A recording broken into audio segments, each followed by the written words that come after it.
Bonjour, merci à tous d'être présents et désolé pour ma part puisque si c'est en vidéo, c'est que je n'ai pas pu arriver à temps.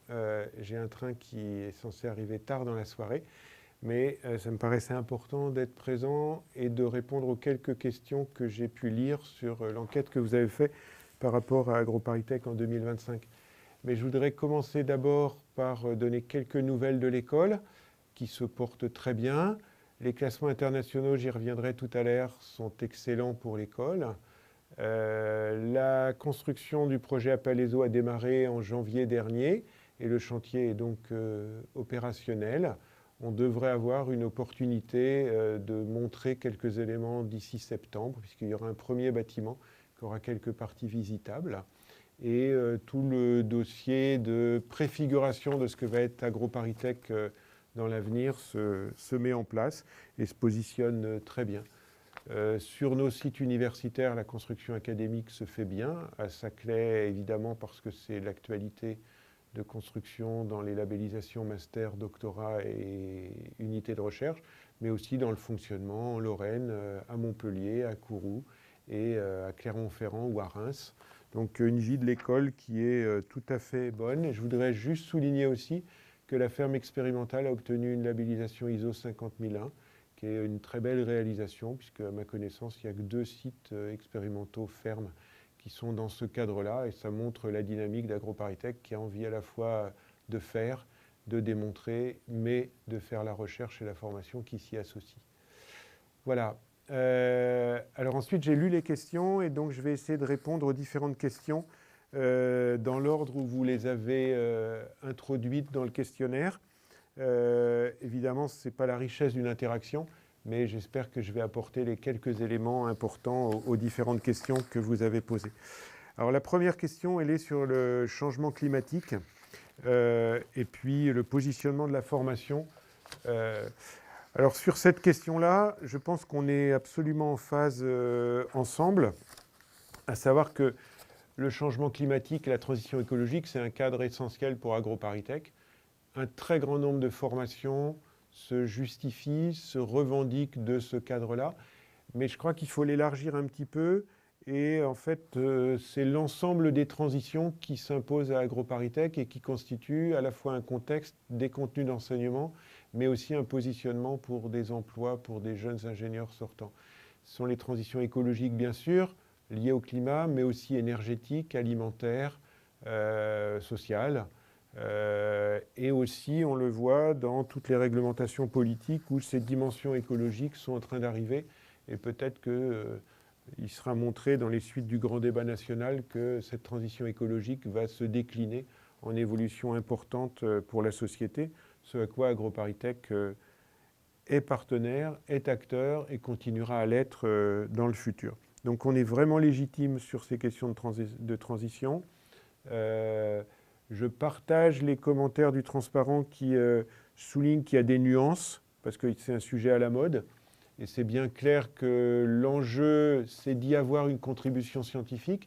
Mais si j'y ajoute une autre dimension, c'est une contribution au confluent de questions scientifiques, de questions d'évolution de société, d'attente des citoyens, et aussi des dynamiques, soit du monde privé, soit des institutions de politique publique nationale ou territoriale. Donc voilà pour la première question. Il me semble qu'on était bien en phase et que le positionnement de l'école va bien dans ce sens-là. La deuxième question, elle est sur la reconnaissance du diplôme ingénieur. Alors ça va me permettre de traiter d'abord d'un point tout à fait important, c'est qu'est-ce que veut être AgroParisTech et qu'est-ce que dit le projet de l'établissement à 2025. On veut clairement être le leader, en France certainement, et on va dire, parce qu'il ne faut pas cacher l'ambition, le leader en Europe dans le domaine des sciences du vivant qui s'applique à l'agriculture, à la production et la préservation des ressources naturelles et à tous les usages que l'on peut en faire, qui soient alimentaires, non alimentaires, s'inscrivant dans la bioéconomie, ayant un impact sur la santé et raisonnant également ce que les sciences et ingénieries de l'environnement sont et peuvent apporter à la société, aux activités économiques et aux citoyens. C'est ça le positionnement d'AgroParisTech. Et donc de ce point de vue-là, le diplôme et d'une manière générale la politique de diplomation sont au cœur de ce que nous voulons faire et de ce que nous devons faire. Le diplôme phare étant évidemment le diplôme ingénieur, mais on ne néglige pas les diplômes de master que nous donnons avec nos partenaires universitaires, les diplômes de doctorat ou les diplômes de master spécialisés qui sont très originaux dans l'offre que peut avoir AgroParisTech. Donc le projet 2025, il dit bien une politique de diplomation. Je vais l'illustrer d'une réalisation d'il y a 1 an. Je pense que j'en avais déjà un petit peu parlé, mais on est opérationnel dans ce cadre-là. Les élèves ingénieurs qui seront ingénieurs AgroParisTech et qui suivent un certain nombre d'enseignements, qui en auront les compétences, auront en plus de leur diplôme d'ingénieur, un diplôme en sciences et ingénierie forestière. Et c'est un élément important parce qu'on a mis au point le protocole de compétences associées avec les professions, avec l'Ordre des forestiers du Québec, et en s'inspirant d'autres dispositifs, et en montrant que dans le programme AgroParisTech, nous pouvons revendiquer un diplôme avec toute la caution des compétences et de l'adéquation de ce diplôme par rapport aux professions forestières et à leurs attentes. Et je pense que ça trouve une bonne synergie avec le monde professionnel, et c'est une très bonne réaffirmation de ce que AgroParisTech veut faire dans le monde forestier. Et cette réaffirmation, on peut la retrouver dans d'autres domaines, et c'est une question qui se pose certainement à l'établissement, de savoir comment on va compléter, consolider, affirmer le diplôme d'ingénieur AgroParisTech avec des diplômes de l'établissement qui viendront le préciser. Cette notion de diplôme, elle s'associe à une notion de notoriété de l'établissement. Et ça, c'est un élément très important. Si on veut être leader, il faut que la notoriété soit au plus haut. Donc il y a une politique de marque dans AgroParisTech, politique que j'espère voir partagée avec les alumni, mais également avec la fondation. Et cette politique de marque, elle doit s'inscrire dans une communication, mais elle doit s'inscrire aussi dans des actes, et pas uniquement dans des souhaits de communication. Ce que je disais pour la ferme expérimentale de Grignon est une démonstration. On fait, on ne fait pas que dire ce qu'il faudrait faire. Et beaucoup d'actions d'AgroParisTech doivent s'inscrire dans ce cadre-là. Mesurer la notoriété, c'est très compliqué. Et donc, il y a des classements nationaux ou internationaux.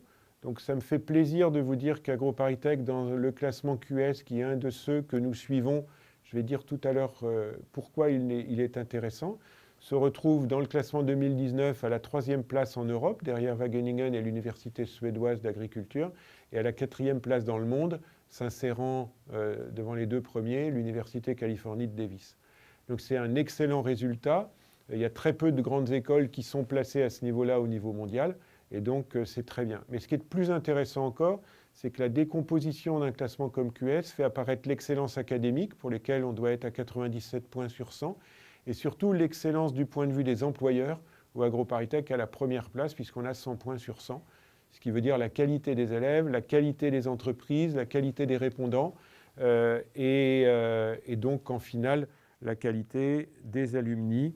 Et vous pouvez donc être fier de ce résultat, comme l'établissement en est fier, bien évidemment.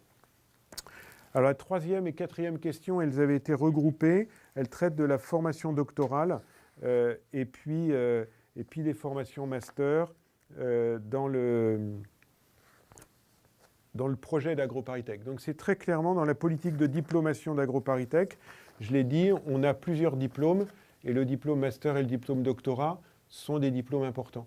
Il y a un enjeu très net, c'est qu'on attire par ce biais des jeunes qui ne seraient pas venus forcément vers AgroParisTech. On connecte des disciplines qui nous sont importantes et qui viennent approfondir dans le champ de ce que porte AgroParisTech, leur connaissance et leur aptitude à exercer des métiers. Mais on offre aussi par ce biais des entrées très disciplinaires qu'on a également dans des doubles diplômes. Et il y a une stratégie AgroParisTech importante de double diplôme, j'y reviendrai, et qu'ainsi, on peut avoir des jeunes qui vont aller approfondir des sciences fondamentales comme la biologie et y construire une activité d'expertise et qui sera reconnue. Le master, de ce point de vue-là, il est important, mais il n'y a pas d'ambiguïté de mon point de vue, alors qu'il me semble que dans le point de vue qui a été repris dans le questionnaire et son interprétation, nous ne cherchons pas à faire et master et ingénieur pour un même jeune. tous les élèves AgroParisTech, quand ils ont le diplôme d'ingénieur, ont le grade de master. Donc on n'est pas à rechercher un master de plus qui viendrait s'ajouter. Par contre, pour certains, un master peut constituer un projet d'approfondissement ou un projet professionnel. Et donc, ils ont le droit de le faire en 3e année. Ceux-là auront les 2 diplômes, mais ce n'est pas un enjeu de faire ces 2 diplômes. Par contre, c'est un enjeu de faire plus avec les collègues universitaires et donc de faire une offre qui aujourd'hui représente une trentaine de parcours de mention de master qui est offerte à nos élèves et à d'autres élèves. Au total, AgroParisTech diplôme 400 ingénieurs aujourd'hui, à peu près 300 étudiants en master, ce qui montre l'envergure de ce que l'on peut faire. Et c'est évidemment lié au diplôme de doctorat. Il y a entre 12 et 15% des élèves ingénieurs qui font un doctorat, une vingtaine, peut-être une trentaine de pourcents selon les mentions de master qui vont suivre en doctorat. Et on pilote toujours l'école doctorale ABS, qui a une réputation remarquable dans les écoles doctorales. Mais on pilote ça comme le master, comme ingénieur, avec une idée d'employabilité, une idée qu'on forme des cadres qui iront dans la recherche ou qui iront dans les institutions. J'y reviendrai tout à l'heure sur le partenariat, et qui vont apporter cette expertise, cette manière de penser, de raisonner qu'apporte la recherche, ce qui n'empêche pas des ingénieurs d'effectuer en premier emploi très largement des métiers de recherche-développement. Et les dispositifs comme la recherche chez moi qui ont été proposés dans la scolarité aux élèves qui le souhaitent contribuent à cette ouverture sur le monde de la recherche, qui est certainement un élément tout à fait important dans le futur pour AgroParisTech. Alors le 5e point qui était abordé dans le questionnaire, c'était celui du partenariat. Et j'aime bien la diapositive 11 qui a été produite, parce qu'en fait, elle dit de manière résumée une réalité. Je comprends que vous la posez comme étant un souhait, mais moi je peux vous confirmer, Chantal Monvoix pourra le préciser tout à l'heure, que nous avons des partenaires dans tous les domaines qui ont été cités, dans les domaines de la recherche, dans les domaines des entreprises et des industries, dans le champ des institutions nationales pour les politiques publiques, mais aussi les collectivités territoriales de toute échelle. Mais on a aussi dans nos partenaires des ONG et des associations. Et donc ça, c'est un enjeu de le maintenir. On a développé des outils comme le processus InLab des tiers-lieux ouverts d'AgroParisTech pour accueillir aussi des créateurs d'activités, mais aussi des capacités à tester des activités nouvelles qui se mettent dans des entreprises.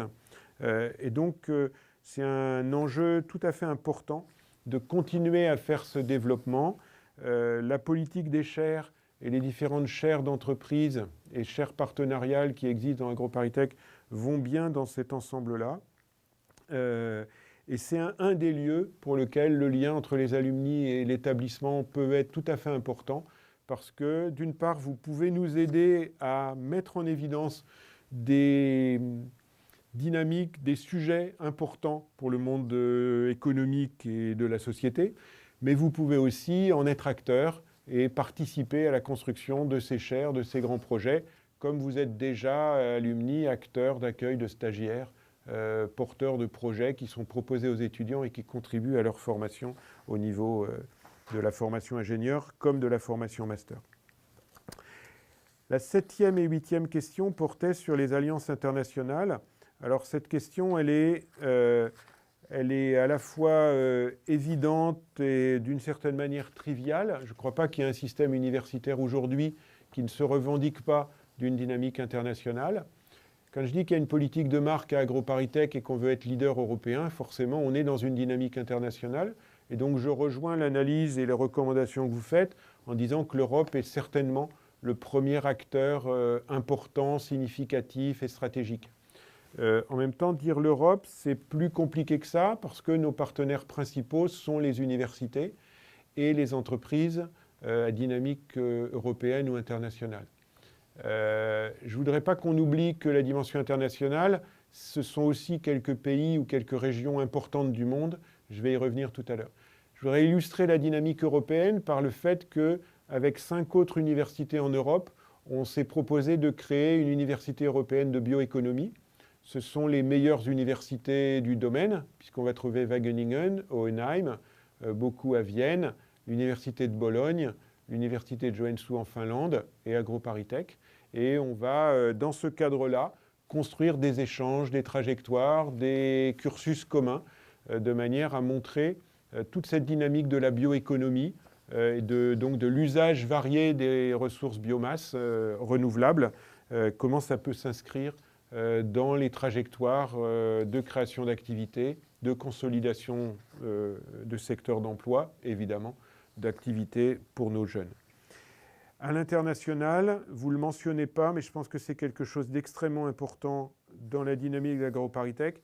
Il y a la question de savoir vers quel pays, quelle zone géographique nous devons aller. Et là aussi, je pense qu'il y a un lien important avec les alumni.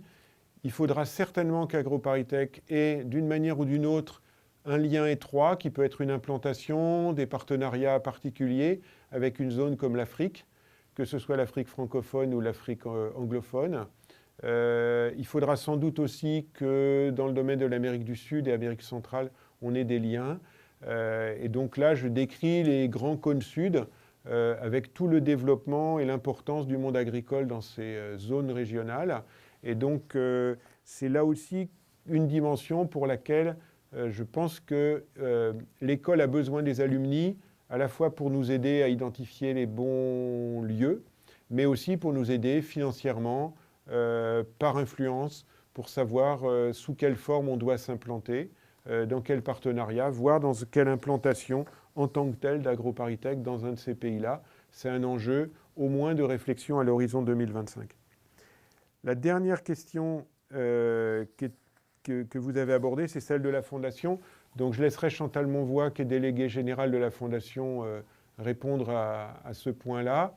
Je voudrais juste souligner que pour moi, il y a un triangle extrêmement important qui est la Fondation, les alumni et l'établissement, et que cet ensemble-là doit fonctionner en synergie.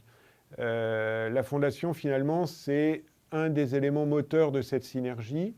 Ça doit nous aider à construire des projets, ça doit nous aider à accompagner des jeunes dans une dynamique d'ouverture sociale pour qu'ils viennent vers nos sujets, ça doit nous aider à héberger des chaires partenariales et à construire des sujets nouveaux aujourd'hui, mais qui seront des sujets courants demain, et être dans l'anticipation et dans une fonction de prospective, et montrer que AgroParisTech, de ce point de vue-là, est un établissement, je devrais dire la communauté AgroParisTech, est un ensemble qui à la fois réfléchit, propose et agit pour un développement raisonné de tout notre secteur agricole, alimentaire, environnemental et santé.